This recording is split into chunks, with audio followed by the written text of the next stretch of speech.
Okay, in this podcast, I am going to basically pick up where we left off in sixth period. As we were going over birds, I'm going to go picking up from the Canada goose, which I trust that you know, big waterfowl with the classic long black neck. It does make a sound. It honks, of course. Another cue to keep in mind is that white cheek patch, so you can't mistake it. And I trust you know what it sounds like.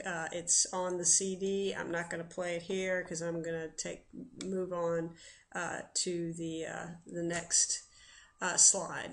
Now, this is not on the CD, so this is a picture only bird, and this is the mallard. Male and female are distinctly different.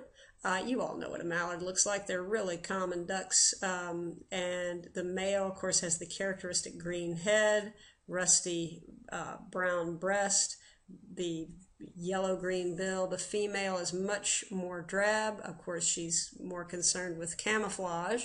So the brown and the black speckles, more muted beak, and so on. Okay, so that's the mallard. Know that, picture only. Wood duck is another one that is picture only. I bring this to your attention because I'm hoping we might see a wood duck if we stop at Henricus on the way to our official birding site for the day. At any rate, it is a just fabulously, brilliantly ornate bird. This, of course, is the male, and that is what I would show you a picture of.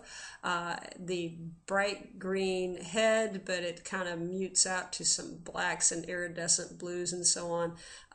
You can't mistake this. It looks like someone painted it. The female is more drab, as is typical, though she does have a beautiful white eye highlight around her eye. And often these are cavity nesters. They nest in trees, and there's lots of cute YouTube videos of little wood ducks hopping out of this tall, they nest high up in the trees, so when the little babies have to leave the nest, they really have to just plummet down. So wood ducks, female and male. I will only show you the male. Okay. Great blue heron. Now, we do have a sound for this. This is not exactly what one would call an elegant sounding bird by any stretch. Let's see.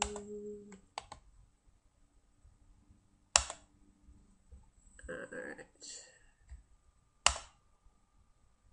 Here we go. I believe this is the track. Let's try it. Nope.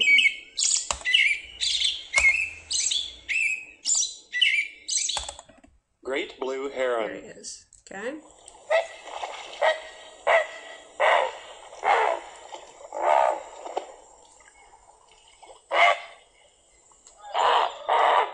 All right, basically we're doing lots of croaking with that. All right, lots of croaking. Long legs, it's a wading bird, long bill. He's going to be catching fish, crabs, frogs, whatever he can catch, stalking them in the water with his long legs. Ornate, very graceful feathers, feathers here. Just a striking bird. They do nest in large groups. There are mating colonies of these right here in Richmond, right on the river, right down in the heart of the city, where they will colonize in a bunch of trees. There will be 30, 50 nests with all of these birds nesting in them. So great blue herons. The next one we do not have a sound for. It is essentially like a heron that has been drained of its color. The great egret. Let me see if I can just, sorry. So the great egret, the yellow bill, and the dark legs and the white body, you can't really miss them if you see them. You can confuse it with some other white wading birds, and so we'll look at one of those. Actually, maybe I don't. There he is. The snowy egret, you should also know this one. He looks a lot like a great egret, but he is smaller. He has a black bill. He has black legs, but yellow shoes on his feet. He's got bright yellow feet. So snowy egret, you could confuse him with the great egret, but probably not. They're pretty distinct, even though they are both white and have a similar body shape. All right. Common tern. I'm not sure if we'll see terns where we're going. They're somewhat like gulls, but they dive headfirst into the water for fish. And they're a little bit more angular, a little bit more severe looking than a gull. Gull is kind of clunky. These are very streamlined. Note the black cap, the orange bill.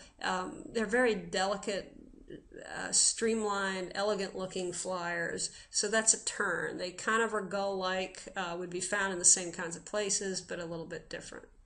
Not going to do the cattle egret. These we will certainly see. This is a diving bird called a cormorant. This posture is often observed where they're heating up and drying off their feathers.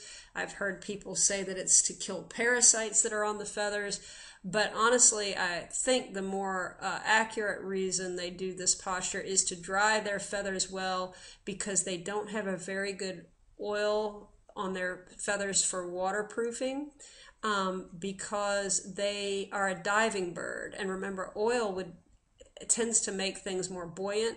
So they're a diving bird and they go down under the water, and so to dry off they come up and hold their wings out so that the sun can heat them up and they get dry that way. Okay, that's where we'll stop with our ones that are mostly just visual, other than the Canada goose and the great blue heron, and then we'll do sets of the songbirds that are obviously going to play some songs and look at pictures. All right, see you in the next bird podcast.